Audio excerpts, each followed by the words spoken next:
Why do prunes make you poop? Around in the world, prunes occupy the head of the table. In the United States, they're often the butt of jokes.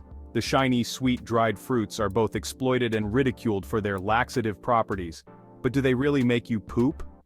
If you love quirky science facts about prunes, don't forget to like, subscribe, and share this video with your friends. Are prunes a laxative? Conventional wisdom and scores of older folks insist that eating prunes will hasten the excretory process. Meanwhile, the European Union says they won't. In a 2010 ruling, the European Food Safety Authority decreed it was dishonest to sell prunes as laxatives. The ruling, which cited insufficient evidence of prunes' poop-moving properties, was met with incredulity and derision.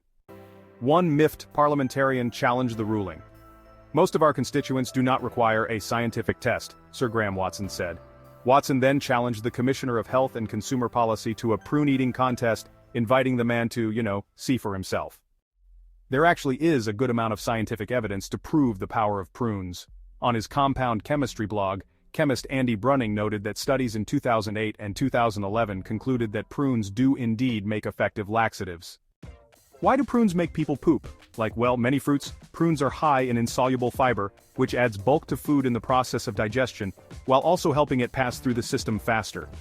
Prunes also contain sorbitol, a sugar alcohol that's used to sweeten things like chewing gum. It appears naturally in prunes, though it's often used as an artificial sweetener in sugar-free chewing gum. Sorbitol is a laxative, which is why you should be mindful of how much sugar-free gum you chew. The sorbitol isn't working alone though, Brunning says. Prunes are naturally laced with neochlorogenic and chlorogenic acids, the same chemicals that can help send you to the bathroom after finishing your morning coffee, so yes, prunes can ease the passage of certain personal parcels. But they're also delicious, a fact often overshadowed by their functionality. That's why in 2000, the prune lobby launched a massive rebranding effort. Hit up the dried fruit section of your supermarket and you will likely find dried plums instead of prunes. 90% of consumers told us that they'd be more likely to enjoy the fruit if it were called a dried plum instead of a prune, the newly renamed California Dried Plum Board said in a press release titled, "You won't have prunes to kick around anymore." Under any name, dried plums still have the power to move you, no matter what the European Union says.